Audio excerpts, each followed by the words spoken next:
मीठा गीत संगीत बजाउँछ यसले।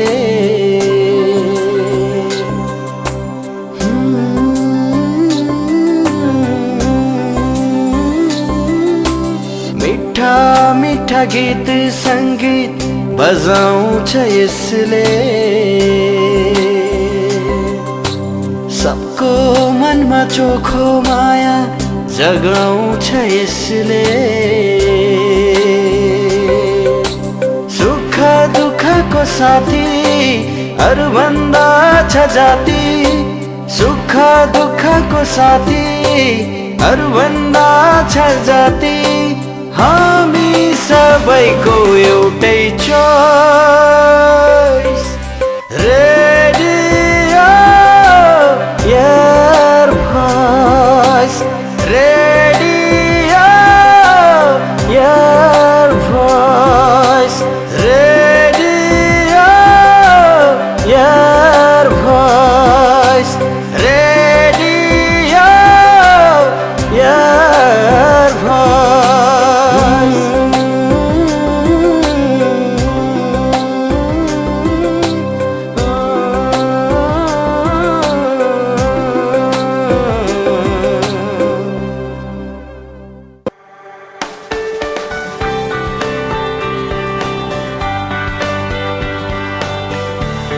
voice.radio.com मा कार्यक्रम एयर भोइस टकका साथमा उपस्थित भइसकेको छु म तपाईकै एन्टरटेनर राजु। र आजको यो विशेष कार्यक्रममा हामी एकजना सर्जकसँगको कुराकानीलाई अगाडि जोड्नेछौँ र उहाँ सङ्गीतको क्षेत्रमा सक्रिय भएर लागिरहनु भएको छ र निकै नै उत्कृष्ट गीत सङ्गीतहरू नेपाली गीत सङ्गीतको फाँटमा उहाँले पस्किरहनु भएको छ र यो निरन्तरता वर्षौँमा पनि अगाडि बढी नै रहेको छ र यो निरन्तरतालाई नयाँ स्वरूप के कस्तो दिइरहनु भएको छ यो सम्बन्धमा पनि हामी कुराकानी गर्नेछौँ भने आगामी दिनमा उहाँले यो क्षेत्रलाई कसरी अगाडि बढाउनु हुनेछ यी सम्पूर्ण कुराहरूलाई हामी अगाडि जोड्नेछौँ।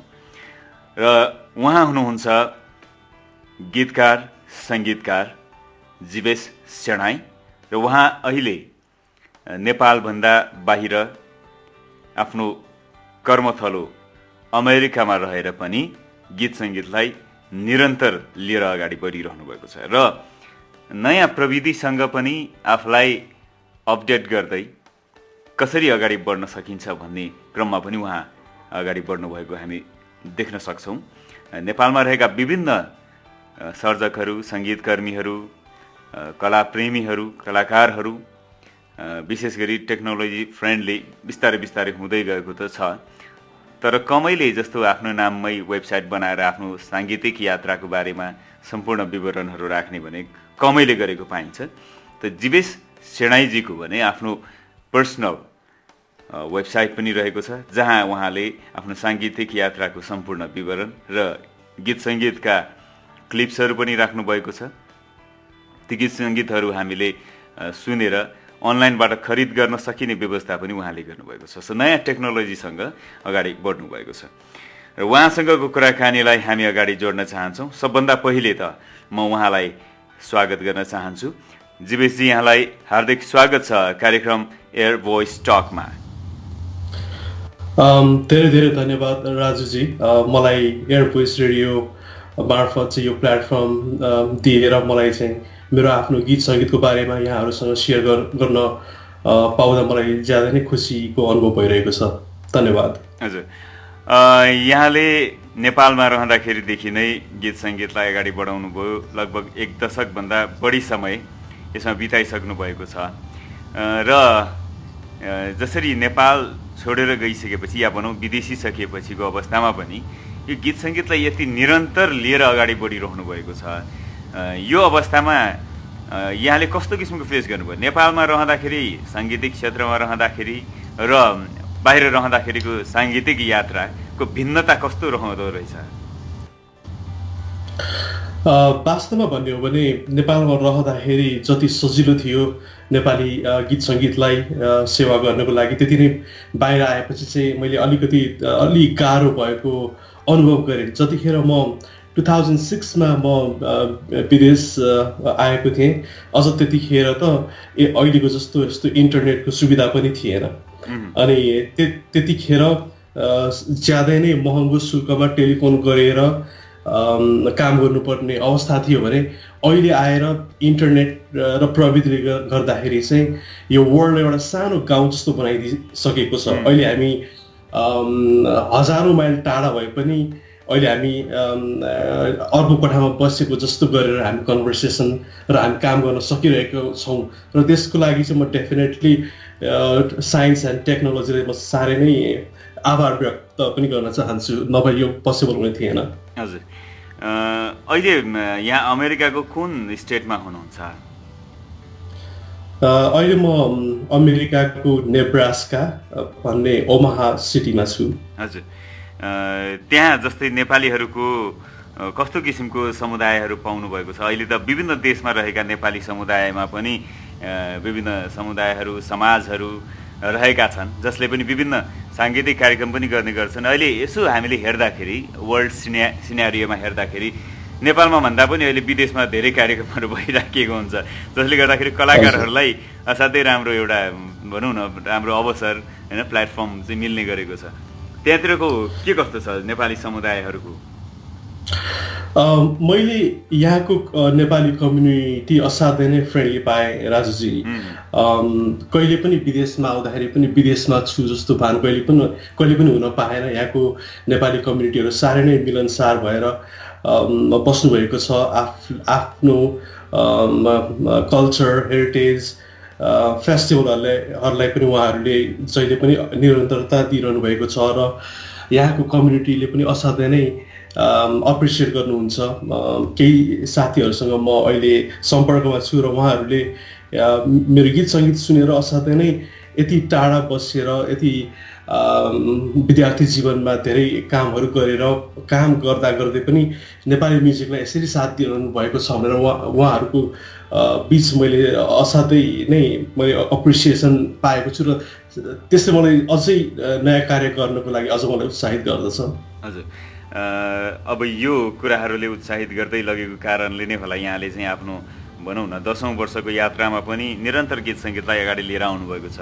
अहिलेसम्म कति जति गीत सङ्गीतहरू यहाँले सिर्जना गर्नुभयो? सृजनाको हिसाबमा मैले गरेँ होला 25-30 वटा। वास्तवमा सृजना धेरै नै गर्न सकिन्थ्यो, तर मैले कहिले पनि कम्प्रोमाइज गरिनँ। मैले कुनै पनि गीत सङ्गीत सृजना गर्दाखेरि जहिले पनि मलाई जबसम्म चित्त बुझ्दैन थियो मैले कहिले पनि त्यो कामलाई फाइनलाइज गरिनँ। तर रेकर्डेड सङहरू चाहिँ अहिले भयो होला 12-15 वटा, तर मसँग 30-35 वटा गीत सङ्गीतहरू रेडी छन् जुन चाहिँ रिलिज भएको चाहिँ 12 वटा जति भयो। 12 वटा जति। त्यो चाहिँ कस्तो मतलब एउटै एल्बममा रिलिज भयो अथवा फुटकर पनि रिलिज भए?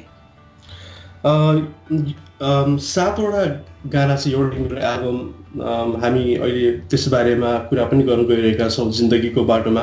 त्यसमा मैले 7 वटा गानाहरू राखेको छु भने मेरो राजुजीले भन्नुभएको जस्तै फुटकर गीतहरू पनि बाहिर आएका छन्।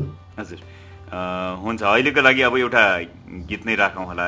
यति बेला अब यहाँकै यो एल्बम जिन्दगीको बाटोमा जर्नी अफ लाइफ बाटै एउटा गीत राखौँ। कुन गीत राखौँ होला सबभन्दा सुरुमा?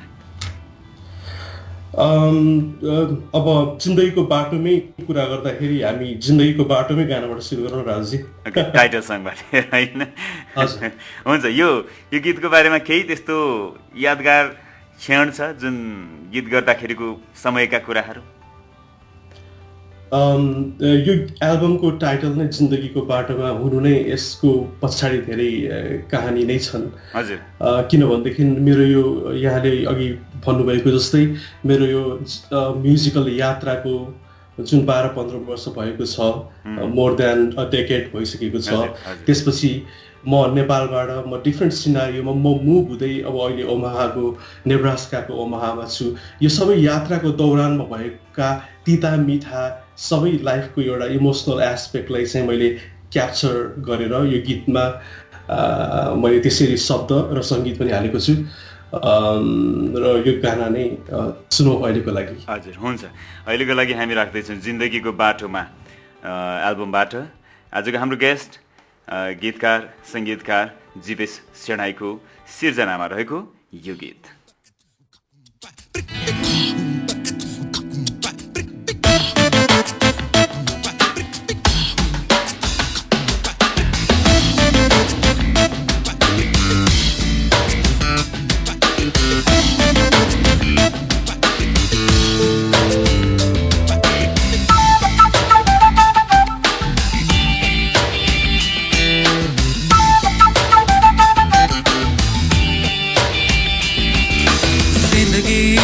बाटोमा यात्री धेरै भेटिन्छन्, यात्रा जीवन कथा बन्दछ।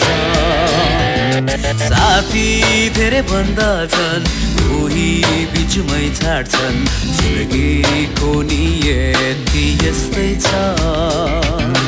कोही सधैँ रहन्छन्, दुःख अनि सुखमा साथ दिन्छन्, कोही पराई भइदिन्छन्, छाडेर सधैँलाई गइदिन्छन्। तर किन सधैँ सँगै सबै साथमा हुन?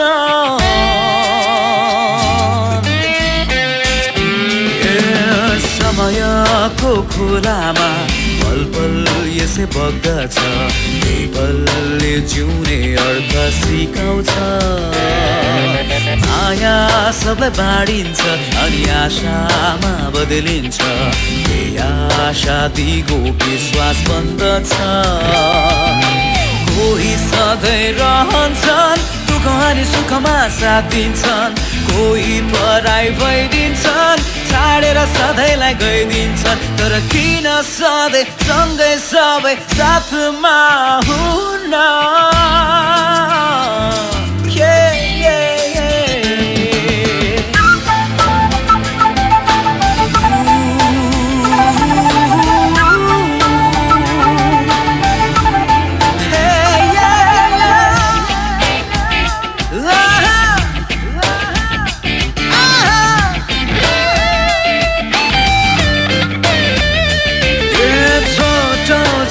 जीवन खुसी हो सबको मन, बितो जिन्दगी हाँसेर।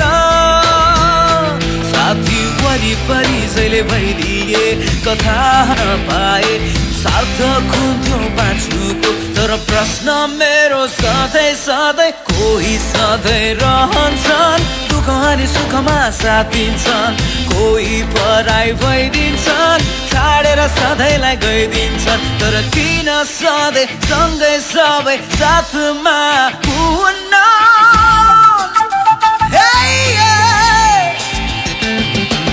जिन्दगीको जिन्दगीको जिन्दगीको बाटोमा, हे बाटो बाटो बाटोमा, जिन्दगीको बाटोमा यात्री धेरै भेटिन्छन्, यात्रा जीवन कथा बन्दछ। साथी धेरै बन्दछन्, कोही बिचमै छाड्छन्, जिन्दगीको नियति यस्तै छ। जिन्दगीको बाटोमा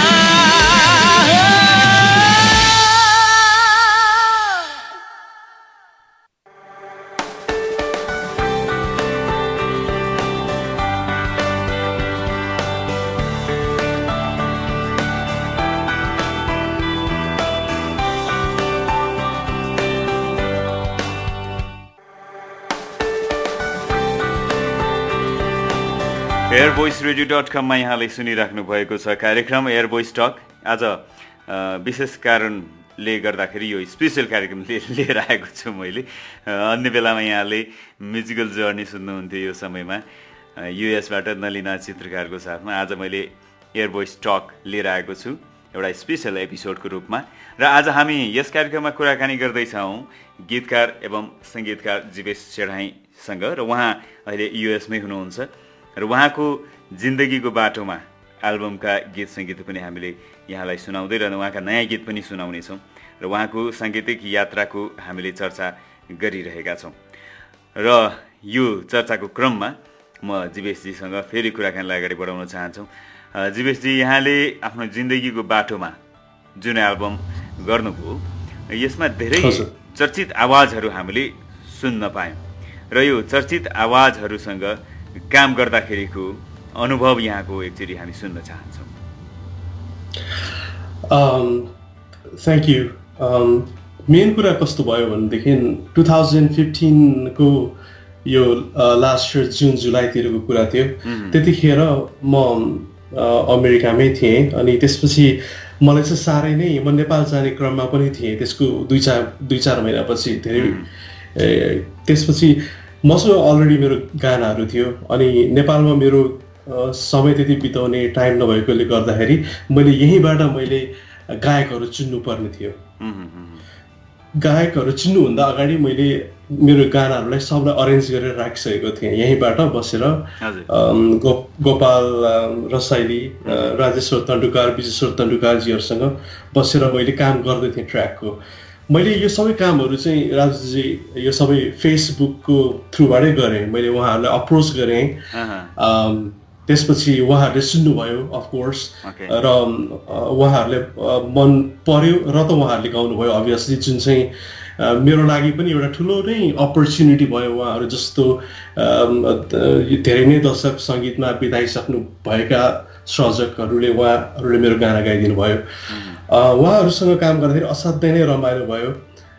सत्यराजजी साह्रै नै मिलनसार व्यक्ति हुनुहुँदो रहेछ। कहिले पनि फर्स्ट टाइम भेटेको जस्तो फिल भएन उहाँसँग काम गर्दाखेरि। हजुर। अनि नवीन भट्टराई जीकै गानाहरू नै बजाउँदै म म्युजिक फिल्डमा आएको हुँ। उहाँसँग काम गर्दाखेरि अफकोर्स आफ्नो एउटा स्टारसँग भेटेको जस्तो अनुभव भयो। त्यो एउटा रमाइलो फिल भयो। सुगमजी असाध्यै अनेस्ट पर्सन हुनुहुन्छ, असाध्यै रमाइलो भयो। त्यसै गरी हाम्रो धर्मेन्द्रजीहरू जो म यता युएस आइसकेपछि उहाँहरू नेपाली तारा सन्तोष लामाजीहरू भइसक्नु भएको रहेछ। मलाई अलि म ग्यापमा थिएँ। उहाँहरू पनि साह्रै नै मिलनसार व्यक्तित्व लाग्यो र मलाई समग्रमा भन्नुपर्दाखेरि मलाई असाध्यै नै रमाइलो भयो। यो सबै गायकहरू मात्र होइन कि अरेन्जरहरू भयो, रेकर्डिस्टहरू भयो, सबैजनाले असाध्यै नै टाइममा कामहरू सकिदिनु भयो मेरो। म ज्यादा नै खुसी छु नेपाली म्युजिक इन्डस्ट्री साह्रै नै प्रगति गरिरहेको देख्दाखेरि। हजुर, धेरै मान्छेहरू आफूले अब गीत पनि लेख्ने, सङ्गीत पनि अब यति राम्रो सङ्गीत गर्ने भएपछि आफ्नै आवाजै राखौँ भन्ने पनि गर्छन्। यहाँले चाहिँ आफूले नसोच्नु भयो र किन अरूको आवाज यसमा राख्नुभयो यहाँले? राम्रो क्वेसन गर्नुभयो राजुजी। मलाई के लाग्छ भनेदेखि जुन गानाले जसरी न्याय पाउनुपर्छ त्यो जस्टिस गर्ने मान्छेलाई नै अधिकार हुन्छ त्यो गाउने। अब मैले त्यो गाना मैले कम्पोज गरेँ, राम्रो लिरिक्स लेखेँ भनेर मैले गाउनु भनेको त्यो गानालाई अन्याय हुन जान्छ। किनभने म त्यो भोइसको लागि सुटेबल नहुन सक्छु। त्यो जुन गानाले मागेको हुन्छ नि एउटा आवाज, त्यसको लागि मेरो भोइस सुटेबल नहुन सक्छ। त्यो कारणले गर्दाखेरि मैले चाहिँ हरेक गाना सुन्दै आफूले कम्पोज गर्दाखेरि कसले चाहिँ यसलाई जस्टिफाई गर्न सक्छ, कसले चाहिँ राम्रोसँग साँच्चीकै यसलाई ओन गर्न सक्छ भन्ने हिसाबले मैले आर्टिस्टहरू पनि खोजेँ। त्यही हिसाबले सत्यराजजीको हेर्दाखेरि सत्यराजजीको लागि बनेको जस्तो गाना सुनिन्छ। अब अहिले हामीले एकछिनमा नवीनजीको गाना सुन्छौँ, त्यो उहाँकै लागि बनेको जस्तो सुनिन्छ। मैले पनि गाउन सक्थेँ सबै गानाहरू, तर त्यो गानालाई चाहिँ उहाँहरूले जस्तो गरेर मैले कहिले पनि न्याय दिन सक्दैन थिएँ। त्यो कारणले गर्दाखेरि मैले जसले ओन गर्न सक्छ, जसले चाहिँ आफ्नै भनेर लिन सक्छ उहाँहरूसँग काम गरेको हुँ। हजुर, हुन त अब यो एल्बममा यहाँले आफूले पनि 2टा गीत गाउनु पनि भएको छ होइन? त्यो गीतमध्ये एउटा गीत हामी सुन्ने कोसिस पनि गरौँला। तर अब जस्तै अघि भर्खर हामीले जिन्दगीको बाटोमा धर्मेन्द्र सेवानको आवाजको गीत राख्यौँ होइन? र अब सबैको के हुन्छ, कम्पोजर र भनौँ न गायकहरूको एउटा आफ्नो भोकल रेन्ज हुन्छ भनिन्छ र त्यो रेन्ज अनुसारको काम गर्नुपर्छ भन्ने गरिन्छ होइन? गायक गायिकाहरूले त मेरो यो रेन्ज हो, यसमा कम्पोज जसको मिल्यो त्यसको गाउने भन्ने एउटा पनि होला। सङ्गीतकारको मामलामा के छ? सङ्गीतकारले अरूको भोकल रेन्जलाई हेरेर कम्पोज गर्नु पर्दाखेरि या आफूले गरेकोमा पछि चेन्ज गर्नु परेको त्यस्तो कन्डिसनहरू भएको छ कि छैन?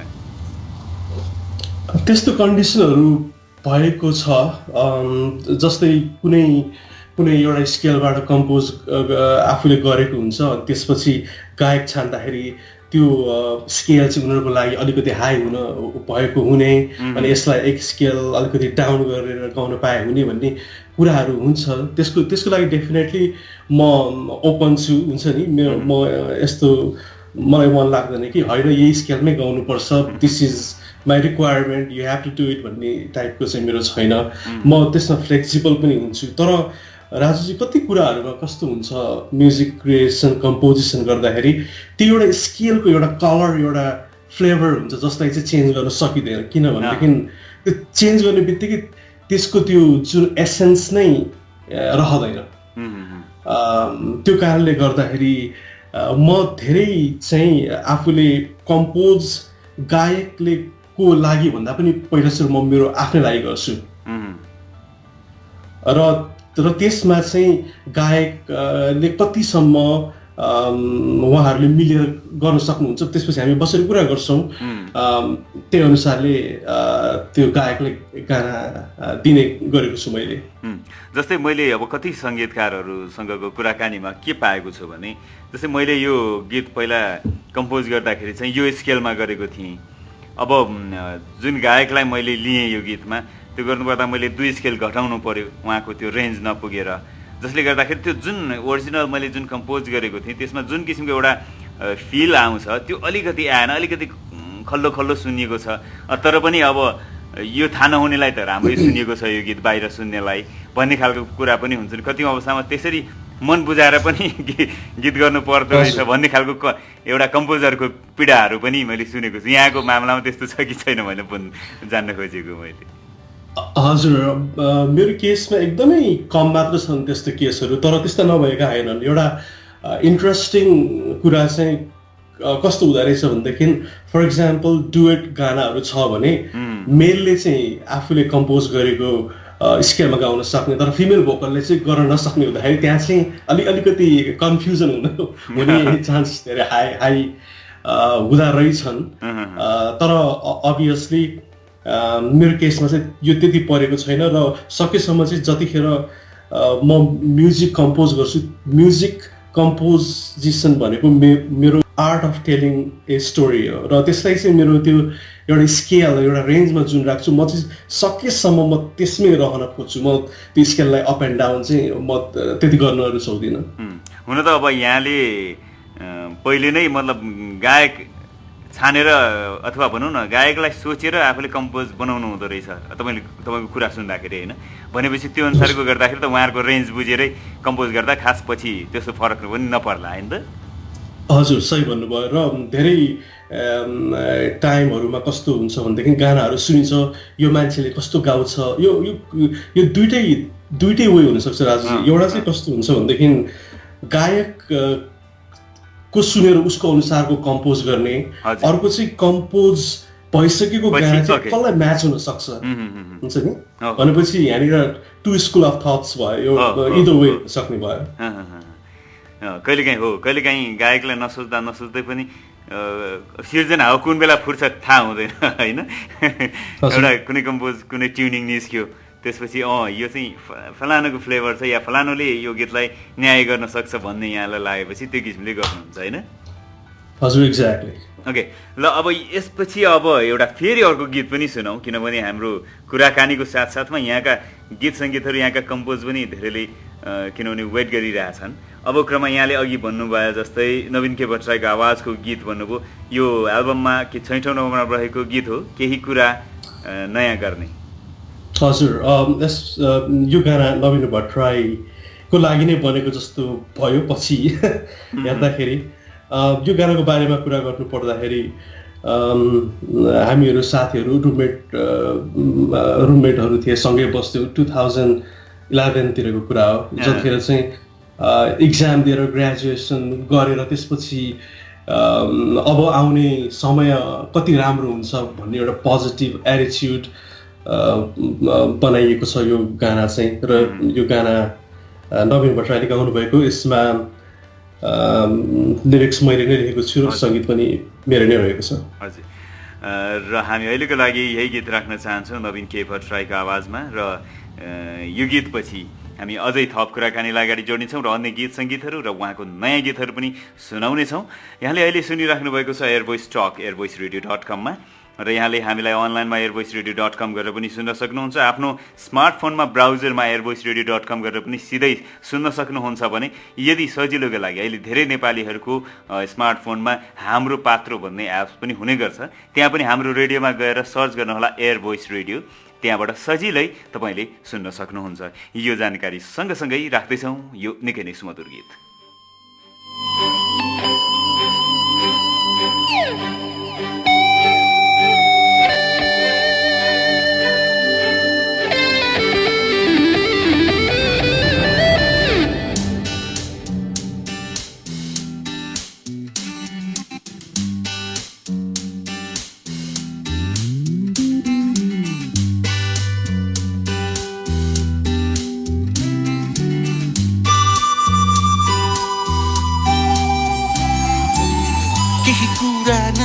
गर्ने आकांक्षा छ, मिठा मिठा सपनाहरू पुरा गर्ने, नकमाउने जिन्दगीमा अपेक्षा छ, साना साना पाइला चाल्दै शिखर चुम्ने, कल्पिँदै सम्झिँदै सङ्गीतको धुनसँगै रमाउँदै गाउँदै नयाँ सृजनासँगै केही कुरा नयाँ गर्ने आकांक्षा छ, मिठा मिठा सपनाहरू पुरा गर्ने।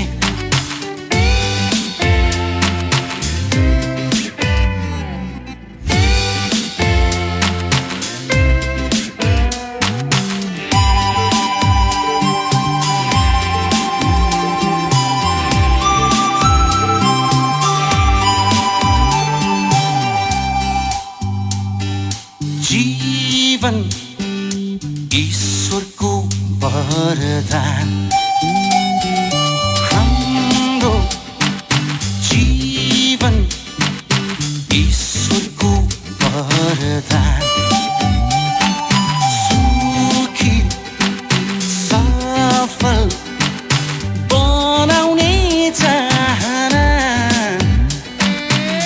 मन हो सधैँ आँटिलो लक्ष्यमै पुग्नु पर्ने, उन्नति प्रगतिका पाइला सधैँ नै लम्किरहोस्, केही कुरा नयाँ गर्ने आकांक्षा छ, मिठा मिठा सपनाहरू पुरा गर्ने।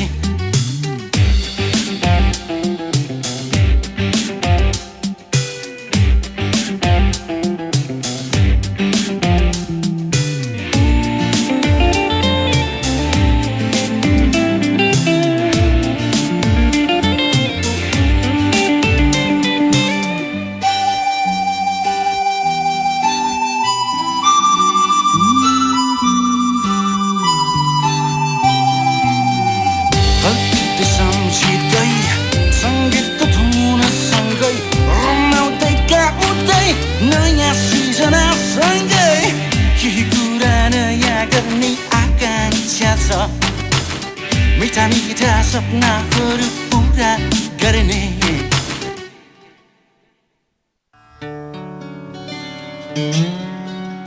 कार्यक्रम बुढेसकालको सहारा सुन्न सक्नुहुन्छ हरेक मङ्गलबार बेलुकी 5 बजेदेखि 6 बजेसम्म केवल airvoiceradio.com मा। म सहारा प्रधानको साथमा सुन्न नभुल्नुहोला कार्यक्रम बुढेसकालको सहारा। बुढेसकालको सहारा हुनेछ। हामी सम्बन्धित निकाय वा व्यक्तिबाटै त्यसको समाधान खोज्ने प्रयास गर्नेछौँ। कार्यक्रम इन्क्वायरीमा आफ्नो जिज्ञासा राख्नको लागि facebook.com/airvoiceinquiry AIRVOICEENQUIRY।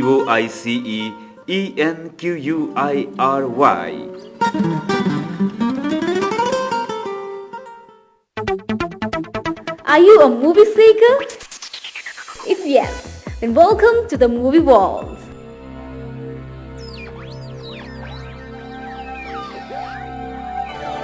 Release to reviews, gossips to scandals.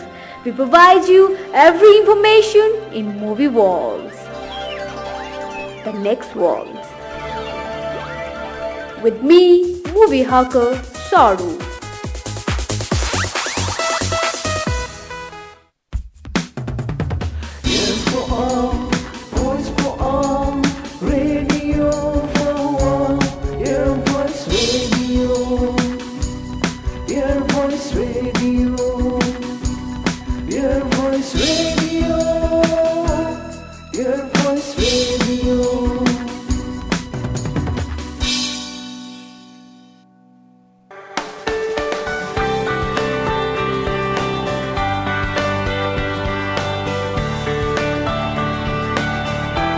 Air voice रेडियोमा यहाँले सुनिराख्नु भएको छ कार्यक्रम एयर भोइस टक र एयर भोइस टकमा हामी कुराकानी गरिरहेका छौँ। आज नेपालभन्दा बाहिर रहेर पनि आफ्नो गीत सङ्गीतलाई अगाडि लिएर गइरहनु भएको छ, निरन्तर अगाडि लिएर जानुहुने स्रष्टा उहाँ गीतकार र सङ्गीतकारको रूपमा आफ्नो छविलाई अगाडि लगिरहनु भएको छ। यद्यपि एल्बममा उहाँले आफ्नो आवाजमा पनि गीत त गाउनु भएको छ, तर उहाँले आफ्नो सिर्जनामा उत्कृष्ट गायक गायिकाहरूको आवाजलाई समेट्ने कोसिसमा उहाँ लागिरहनु भएको छ र उहाँ हाल अमेरिकामा हुनुहुन्छ र आफ्नो गीत सङ्गीतको यात्रामा उहाँले 1 दशकभन्दा बढी समय बिताइसक्नु भएको छ र उहाँसँगको कुराकानी रहेको छ र आजको हाम्रो गेस्ट हुनुहुन्छ जीवेश सेडाई र उहाँसँगको कुराकानीलाई फेरि पनि अगाडि बढाउन चाहन्छौँ। जीवेशजी, यहाँलाई फेरि पनि स्वागत छ कार्यक्रममा। फेरि पनि धन्यवाद राजुजी। र हामीले गीत सङ्गीतको चर्चा गरिरहेका छौँ, यहाँका गीत सङ्गीतको। अब यो यात्राको क्रमलाई अलिकति जोडौँ, अलिकति फ्ल्यासब्याकमा जाउँ। यहाँले गीत सङ्गीतको सुरुवात गर्दाखेरि भनौँ न, गीत सङ्गीतमा कसरी मतलब तानिनु भयो क्या? मतलब के कुराले यहाँलाई चाहिँ यो सङ्गीत क्षेत्रमा लाग्छु भन्ने किसिमको ट्रिगर कहाँबाट त्यो क्लिक भयो कि यहाँको? हजुर, यो कुरा एक्ज्याक्टली सम्झिन अलिक गाह्रै पनि हुन्छ होला, यस कारणले कि मलाई जहिलेदेखि म बच्चादेखि नै मलाई सेन्स छ, त्यो बेलादेखि नै म गीत सङ्गीतप्रति तानिसकेको थिएँ। किनभनेदेखि मेरो अङ्कलहरू गिटार बजाइसिन्थ्यो, उहाँहरू डिफ्रेन्ट प्रोग्राममा गिटार बजाउने, स्कुल कलेजबाट मेरो बुबा पनि गिटार बजाउने र उहाँहरू साँझको बेलामा साथीभाइहरूसँग बसेर जमघट गरेर घरमा गिटार पहिलेदेखि नै थियो राजुजी, होइन? अनि थाहा नभए पनि त्यतिकै त्यो भिरेर स्ट्रिङहरू त्यतिकै प्लग गरिन्थ्यो, त्यतिकै बजाइन्थ्यो, त्यो कुनै ज्ञान थिएन, केही थिएन। तर त्यो बेलादेखि नै वास्तवमा भन्ने हो भनेदेखि सङ्गीतले तान्न थालिसकेको रहेछ। जतिखेर 9th ग्रेड 10th ग्रेडतिर चाहिँ साथीभाइहरूले बजाउन थाले, अनि आफूलाई पनि के रहेछ त ट्राई गरौँ न भन्ने भयो। अलिकति त्यो हुँदै हुँदै नै गयो, त्यसरी नै प्रोग्रेस हुँदै गयो। भनेपछि फ्यामिली ब्याकग्राउन्ड चाहिँ म्युजिककै रह्यो भन्नु हुन्छ यहाँ चाहिँ? हजुर, अहिले पनि हामीहरू जमघट हुँदाखेरि मेरो बुबा, मेरो अङ्कलहरू, उहाँहरू साह्रै नै राम्रो गाउनुहुन्छ। त्यतिखेर कि जतिखेर दीप श्रेष्ठहरूले गाउने टाइममा उहाँहरूसँगै जमघट गरेर गिटार बजाउने गाउने गर्नुहुँदो रहेछ त्यतिखेर। भनेपछि त्यो पहिलेदेखि नै त्यो एउटा जेनेटिक नै थियो होला। त्यही त, भनेपछि त यहाँलाई त अब यो जेनेटिक पनि भयो, प्लस अब बच्चे बेलादेखि त्यो एउटा गाउने बजाउने माहौलमा हुर्किँदै मान्छेलाई त्यो माहौल पाएपछि बच्चा बेलामा जुन किसिमको माहौल पायो त्यसमा सजिलै एउटा क्याच गर्न सकिने एउटा पावर पनि आउँदो रहेछ मान्छेलाई, होइन? जस्तै सङ्गीतको ताल सुरका कुराहरू अटोमेटिकली एउटा माइन्डमा चाहिँ एउटा बस्दो रहेछ कि मान्छेलाई। भनेपछि यहाँको कन्डिसनमा त्यस्तै भन्नु पर्यो हामीले। हजुर, त्यसपछि जति पछि हुँदै गयो त्यति पछि चाहिँ मलाई अब बिस्तारै यो मेलोडीहरू भयो, यो कसरी क्रिएट गरिन्छ, गिटारको कोर्ड्सहरू कसरी बनाइन्छ, त्यसपछि मलाई म्युजिक थियोरीको बारेमा जान्ने एउटा इच्छा भएर आयो। अनि त्यसपछि मैले अलिकति राम्रै पाराले म म्युजिक स्कुल नै जान थालेँ। यो सायद 2002-2003 तिरको कुरा हो। मैले भायोलिन सिकेँ, पूर्वीय शास्त्रीय सिक्नको लागि मैले भायोलिन सिकेँ। त्यसपछि मैले अर्को 3 वर्ष जति वेस्टर्न क्लासिकल सिकेँ मैले हाम्रो राजकुमार मालाकार जो चाहिँ काठमाडौँ युनिभर्सिटीको म्युजिक सिकाउनुहुन्छ उहाँबाट मैले वेस्टर्न क्लासिकलको पनि लिने अवसर पाएँ। ओके, भनेपछि अब जुन फिल्डमा हामी लाग्दैछौँ भनेपछि त्यसमा अलिकति राम्रो ज्ञान हासिल गर्नुपर्छ र ज्ञान हासिल गरेर आउनको लागि आफूभन्दा अग्रजहरूले अनुरोध गरेको पनि बेला बेलामा सुन्छौँ। तर पनि कति चाहिँ रहरको भरमा मात्रै या रहर गरेर अगाडि बढ्छन्, 2-4 वर्ष कागताली परेर 1-2वटा गीत हिट भएर चर्चामा पनि आउँछन्, त्यसपछि हराउने पनि थुप्रै देखेका छौँ। भनेपछि यहाँ चाहिँ लामै यात्रा सङ्गीतमा गर्न चाहनुहुन्छ भन्ने यहाँको योजनाबाट अलिअलि बुझ्न सकिन्छ कि यो सत्य हो? हजुर, त्यो कुरा एकदमै सत्य हो। र अर्को कुरा मेरो एउटा बानी पनि कस्तो छ भनेदेखि बरु केही कुरा छुँदै नछुनु, छोएपछि त्यसलाई चाहिँ अलिक पर्फेक्ट नै गर्नु जस्तो लाग्छ मलाई, जुनै पनि कुरामा आफूले हात हालिन्छ। हजुर। र मलाई चाहिँ त्यो एउटा गाना पनि छ नि, गहिराईमा डुब्दै डुबेपछि मोती नलिन। हजुर हजुर हजुर, एकदमै एकदमै यो सदाबहार एकदमै हामीलाई एउटा उत्प्रेरणा दिने खालको गीत यहाँले सम्झाउनु भयो।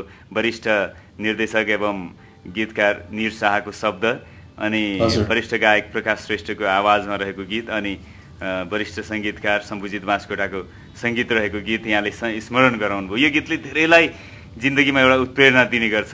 यहाँले पनि यो उदाहरण दिनुभयो र यसरी अगाडि बढ्ने क्रममा यहाँले अब स्पिडको कुरालाई चाहिँ कतिको याद गर्नुभएको छ? जस्तै अब यहाँले 10 वर्षभन्दा बढी समय सङ्गीत क्षेत्रमा बिताइसक्नुभयो, तर यहाँको सङ्ख्यात्मक हिसाबले हेर्दाखेरि गीत सङ्गीतहरू कमै छन्। अब हाम्रो किनभने जिन्दगी त कति लामो जान्छ त कसैलाई थाहा छैन होइन, किनभने अब त्यो क्रममा यहाँभित्र चाहिँ भरिएको जुन यो एउटा सिर्जनाहरू छन् होइन, त्यो कला जुन छ त्यसलाई चाहिँ निकाल्नलाई यहाँले अलिकति यो तीव्रता चाहिँ दिनु जरुरी छ कि छैन जस्तो लाग्छ, या होइन आफ्नै गतिमा अगाडि बढ्दै जाउँ जति सकिन्छ सकिन्छ भन्ने जस्तो लाग्छ? किनभने यहाँलाई त लाग्छ होला एकदम कहिलेकाहीँ त आतुर लाग्छ होला, यो पनि आएको छ त्यो पनि आएको छ मनमा, यी सबलाई चाहिँ बाहिर ल्याउँ जस्तो उकुस मुकुस कहिलेकाहीँ हुन्छ होला नि? हजुर, एक्ज्याक्टली कस्तो हुन्छ यो बारेमा भनेदेखि फर्स्टमा मैले आफूलाई सोध्ने गर्छु कि म म्युजिक किन गर्दैछु, त्यसले नै सायद यो क्वेसनको एन्सर गर्छ होला। म तीव्र गतिमा जानु मेरो लागि कतिको ठिक छ र मैले किन चाहिँ तीव्र गतिमा जानुपर्छ भन्ने क्वेसनको एन्सर पनि सुरु मैले पाउनु जरुरी छ। र अहिलेको केसमा हेर्ने हो भने राजुजी, अहिले मैले म्युजिक एज अ हबी मात्र गरिरहेको छु र प्रोफेसनल्ली मैले गरेको छैन र मैले त्यो बारेमा अहिले सोचिसकेको छैन। किनभने मैले यति इक्जाम्पलहरू कुनै इक्जाम्पल यस्तो देखेको छु कि आफूले आफ्नै लागि म्युजिक गर्दाखेरि जुन क्वालिटी आउँछ पछि प्रोफेसनल भएपछि एउटा होडबाजी देखेको छु मैले। र कसरी हुन्छ त्यो गानालाई भाइरल बनाउने, कसरी चाहिँ हुन्छ नि यो इन्डस्ट्रीमा टिक्ने भनेर एउटा बिजनेस जस्तो भएको छ। र मलाई चाहिँ वास्तवमा भन्यो भने जुन चाहिँ a piece of art directly from my heart भने जस्तो लाग्छ मलाई म्युजिक चाहिँ। र मलाई चाहिँ यसलाई साँच्चै के भन्यो भने अहिले नै म त्यो होडबाजीमा दौडमा चाहिँ म जान चाहन्न र म चाहिँ बरु स्लो एन्ड स्टडी नै हुन चाहन्छु। अहिलेको परिप्रेक्ष्यमा हेर्ने हो भने मेरो बरु म असाध्यै सुन्दाखेरि पनि यो भन्दा चाहिँ पहिलाभन्दा अलिकति डिफ्रेन्ट छ, यसमा चाहिँ यसले नयाँ काम गरेको छ भनेर सुन्ने श्रोताहरूले पनि अप्रिसिएट गर्न सकुन्। मेरो लागि त्यो नै वास्तवमा भन्यो भने एउटा रिवार्ड जस्तो पनि हुन्छ। र तीव्र गतिमा चाहिँ मलाई धेरै कुनै धेरै साथीहरूले म्युजिक कम्पोजिसनको लागि भन्नुभएको छ, तर म चाहिँ वर्डहरू सबै एकदम छानेर धेरै नै सोचेर मात्रै गर्छु। त्यसैले म क्वान्टिटी भन्दा पनि म क्वालिटीमा विश्वास गर्छु।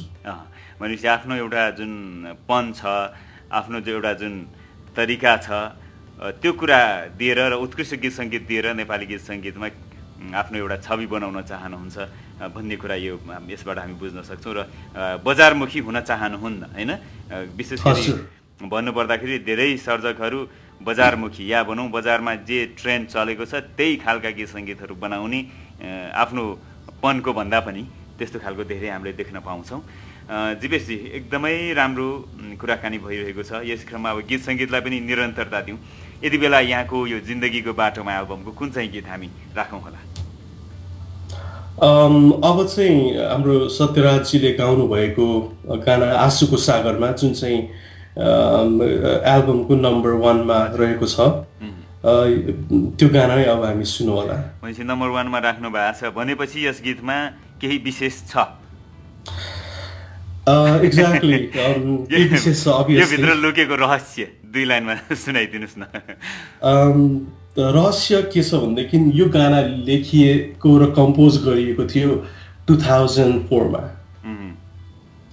र यो नै सबैभन्दा पुरानो गाना हो यो एल्बमको र यसलाई चाहिँ फाइनलाइज गरियो लास्ट इयर 2015 मा।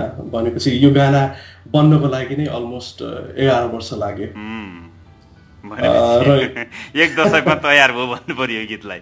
एक दशकमा तयार भएको गाना छ यो। र यो गानाले नै वास्तवमा भनेदेखि यो गाना पहिला बनिसकेपछि नै अब चाहिँ म यसमा अरू 4-5 गानाहरू थपेर एल्बम पनि बनाउँछु भनेर यो गानाले नै मलाई ट्रिगर गरेको हो, यसले नै मलाई इन्स्पायर गरेको हो। सो त्यही नै हो रहस्य यसको चाहिँ। हुन्छ, भनेपछि यो एल्बमको एउटा ज्यान नै भन्नु पर्यो यो गीतलाई, होइन?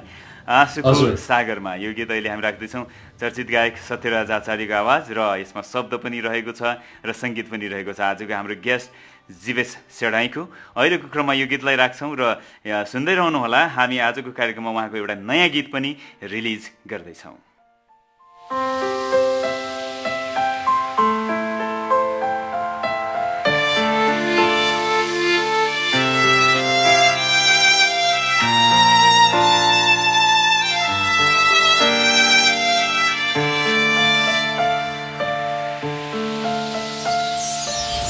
आँसुको सागरमा डुबेछु, पीडाको भुमरीमा फसेछु।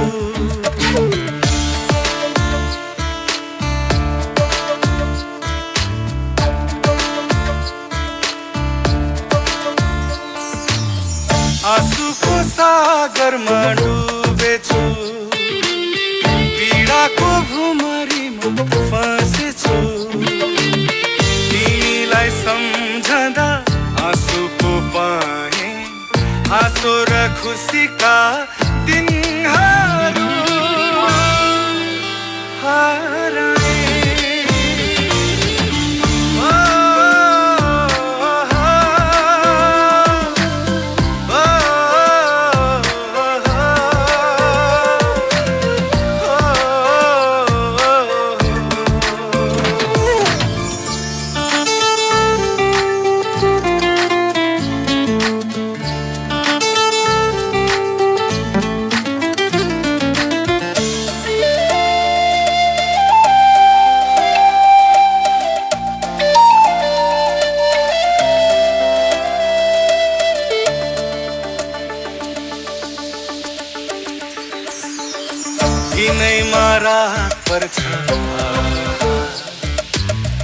आधी बेरी चल्छ, मुटुमा चट्याङ पर्छ, आँसुको वर्षा हुन्छ।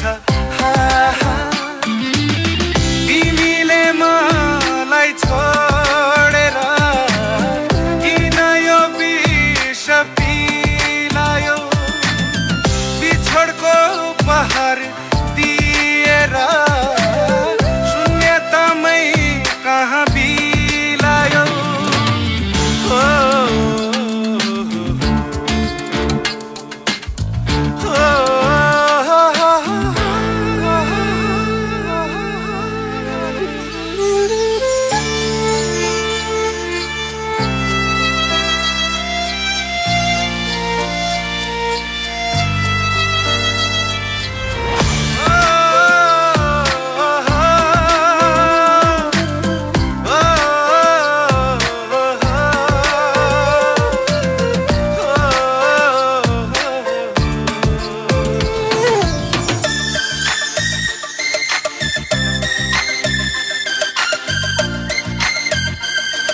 निकै नै सुन्दर आवाज यहाँले सुन्नुभयो सत्यराज आचार्यको आवाजमा।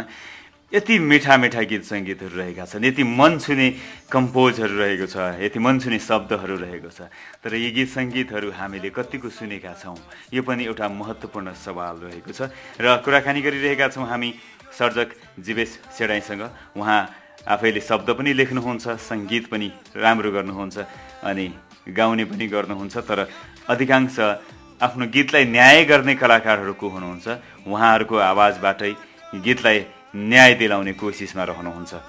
र यो कुराकानीलाई जोडिरहँदाखेरि म नेपालबाट बोलिरहेको छु airvoiceradio.com-मा भने उहाँ अहिले अमेरिकामा हुनुहुन्छ। हामी दुई ध्रुवलाई एकैसाथ जोडिरहेका छौँ र अहिले प्रविधिको विकाससँगै हामीले यस्तो किसिमको एउटा पहललाई पनि सफल बनाएर अगाडि बढिरहेका छौँ र सम्पूर्ण नेपालीहरूको माया हामीले पाइरहेका छौँ।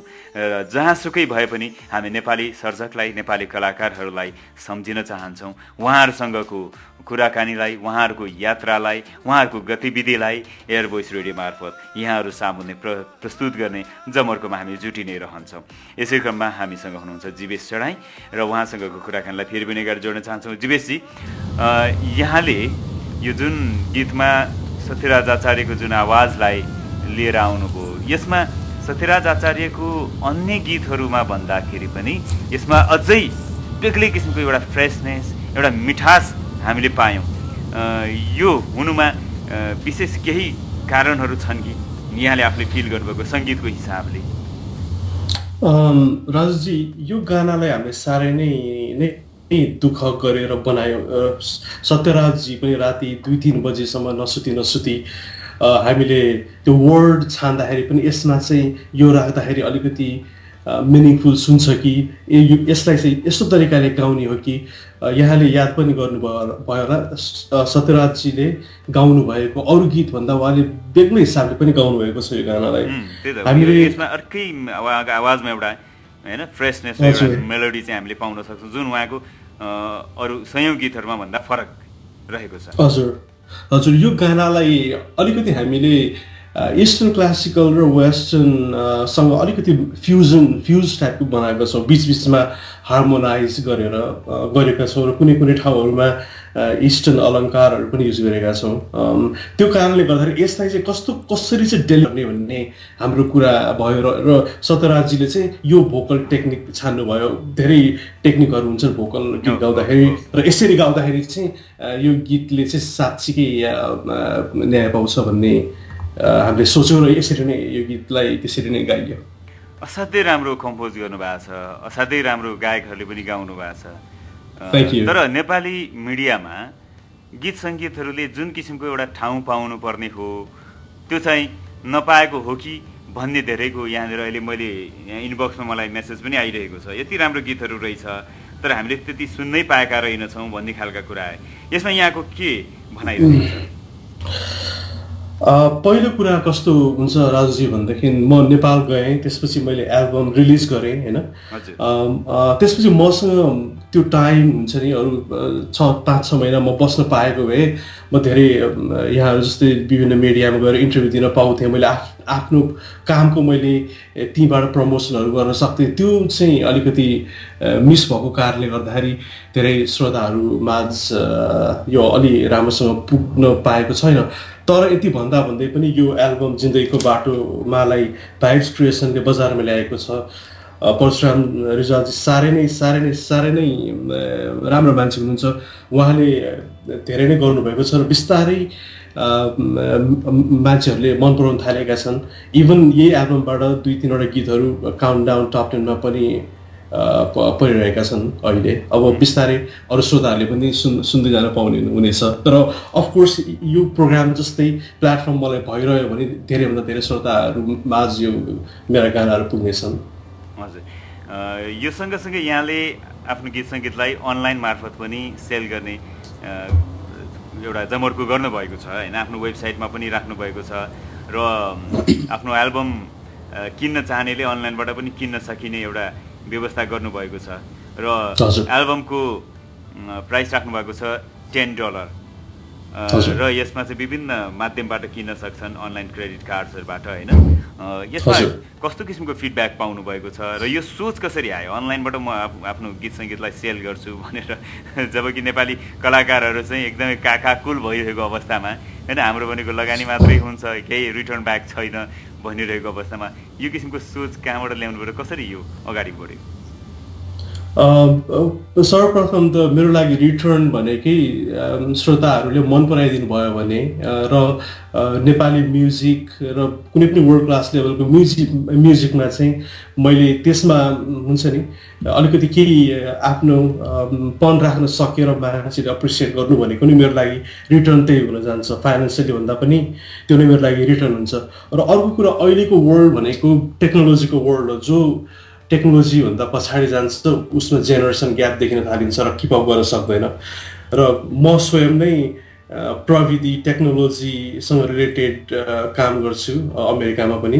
र हजुर, अनि अहिले चाहिँ कस्तो भएको छ भनेदेखि इन्टरनेट भनेको एउटा डिजिटल वर्ल्ड, डिजिटल होम भइसकेको छ। मेरो गानाहरू सिडीहरू घरमा छन्, युट्युबमा छन्, त्यो भिन्दै कुरा हो। तर एउटा कन्सोलिडेटेड एउटा ठाउँ पनि हुनु पऱ्यो नि, एउटा एग्रिगेट गरेर राख्ने, जसलाई चाहिँ वान स्टप सप हुन्छ नि। कोही मान्छे आउने बित्तिकै ल वान स्टप सप, म त्यहाँ जाने बित्तिकै मैले जीवेश सेनाको बारेमा सब थाहा पाऊँ, उसको गीतहरूको बारेमा थाहा पाऊँ, मैले क्लिप्सहरू पनि सुन्नु र मलाई मन लाग्यो भने मैले त्यहीँबाट कन्ट्याक्ट पनि गरौँ र उहाँको गाना पनि किनौँ भन्ने हिसाबले मैले एकदमै सजिलो हुने हिसाबले मैले चाहिँ आफ्नो डिजिटल होम भन्छु म मेरो वेबसाइट www.jivesserai.com लाई।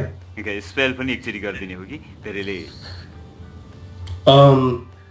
www.jivesserai.com मेरो फर्स्ट नेम र लास्ट नेम .com हो। र त्यहाँ त्यो वेबसाइट थ्रु मलाई कमेन्ट प्रतिक्रिया धेरै किसिमको मसँग डिरेक्ट कनेक्ट पनि यहाँहरूले गर्न सक्नुहुनेछ। ओके, लगभग हामी कार्यक्रमको अन्त्यतिर आइसकेका छौँ जीवेशजी। धेरै कुराकानी गर्ने मन रहँदै पनि हामीले अब टुङ्ग्याउनु पर्ने अवस्था छ। तर हामी एयर भोइस रेडियोमा यहाँलाई अझै पनि आगामी दिनहरूमा यहाँका कुराकानी राख्ने अवसर प्राप्त हुनेछ भन्ने सोचमा छौँ र एउटा गीत पनि रिलिज गर्नु छ। अब आज हामी एउटा गीत, यहाँको नयाँ गीत रिलिज गरौँ र उक्त गीतको बारेमा केही भनिदिनुहोस् न। यो गीत जसको टाइटल छ हारे म हारे रे, जसको एउटा इन्ट्रेस्टिङ यसको कहानी के छ भनेदेखि यो गाना लेखियो क्यानाडामा, सागर किनारले लेख्नुभयो क्यानाडामा, र यो गीत कम्पोजिसन भयो अमेरिकामा, यो गीतको अरेन्जमेन्ट भयो इन्डियामा, र यो गीतको रेकर्डिङ भयो नेपालमा। सो चारवटा देश नै इन्भल्भ भएको छ यो गाना बनाउनको लागि है। र यो गाना बन्दै अघि मैले भनेको जस्तै गाना बनिसकेपछि यो गाना चाहिँ स्वरूपराज आचार्यलाई सुटेबल हुने देखियो। त्यसपछि सागर किनारजीसँग र हामी सँगै बसेर यसलाई स्वरूपराजजी समक्ष लग्यौँ र उहाँले पनि असाध्यै राम्रो मान्नुभयो। र यो गीतको ब्याकग्राउन्ड त यही नै हो र असाध्यै राम्रो पनि भएको छ गाना। अब अफकोर्स र हामी फर्स्ट टाइम एयर भोइस रेडियोबाट हामी रिलिज पनि गर्न गइरहेका छौँ र यसको लागि म साँच्चै नै थ्याङ्क यू भन्न चाहन्छु राजुजी र हजुरको टिमलाई। हजुर, धन्यवाद छ जीवेशजी। अब आजको यो कार्यक्रममा जति कुराकानीले हामीले समेट्न सक्यौँ र समेट्न नपाएका कुराहरूलाई हामी आगामी दिनमा समेट्दै जानेछौँ। एयर भोइस रेडियो फ्यामिलीमा यहाँ पनि आउनुहुनेछ, सधैँ रहनुहुनेछ हामीसँगै भन्ने हामी आशा राख्छौँ। र अन्त्यमा जाँदै केही कुराहरू भन्न चाहनुहुन्छ कि? म एयर भोइस रेडियो परिवारलाई साह्रै नै thank you so much for giving me opportunity भन्न चाहन्छु। राजुजीलाई पनि थ्याङ्क यू सो मच। अनि मेरो वेबसाइट jivesserai.com मा गएर कस्तो लाग्छ के लाग्छ फिडब्याकहरू दिनुहोला र यहाँको कुनै कमेन्ट केही छ भने पनि भन्नुहोला ल। राम्रो म्युजिकहरूलाई माया गर्दै जानु होला भन्न चाहन्छु। Thank you. धन्यवाद छ जीवेशजी यहाँको यो अमूल्य समयको लागि, किनभने त्यहाँ अहिले खास भन्यो भने अब सुत्ने समय भइसकेको छ होला। यति यस्तो समयमा पनि हाम्रो लागि समय दिनुभयो, त्यसको लागि धेरै धेरै धन्यवाद छ। र यहाँका अन्य गीतहरू जुन आज हामीले बजाउन पाएनौँ, हामी अन्य कार्यक्रमहरूमा निरन्तर बजाउँदै जाने नै छौँ। अहिलेको लागि यहाँसँग छुट्टिन्छौँ। हस्, धन्यवाद छ यहाँलाई। हस्, thank you so much. Have good day.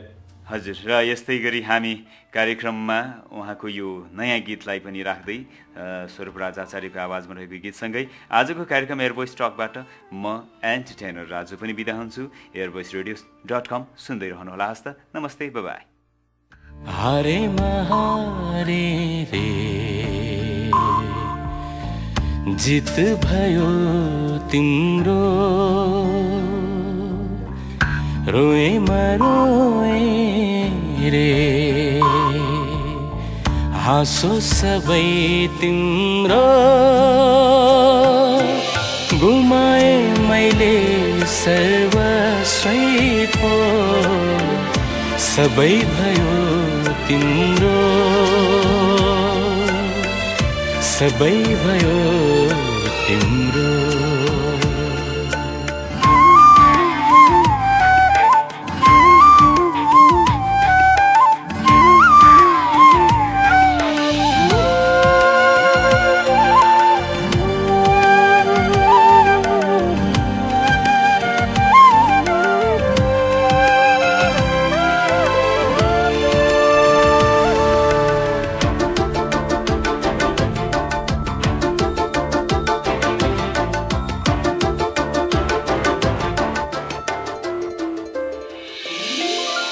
सोचेको थिएँ हुनेछ संसार अति नै सुन्दर, दिएको थिएँ मनमुटु मेरो, दिएको थिएँ मनमुटु मेरो, तिमीलाई आफ्नै सम्झेर पिए रे आँसु सबै आफ्नो, गुमाए मैले सर्वस्वै पो, सबै भयो तिम्रो, सबै भयो तिम्रो।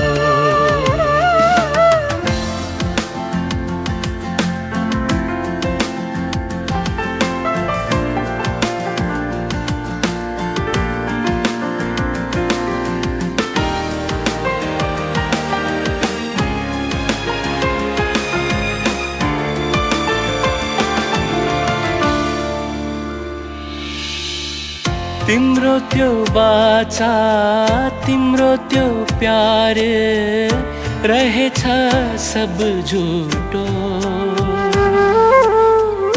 आगोको रापमा जलाई तिमीले, आगोको रापमा जलाई तिमीले, उपहार दियो चोटको।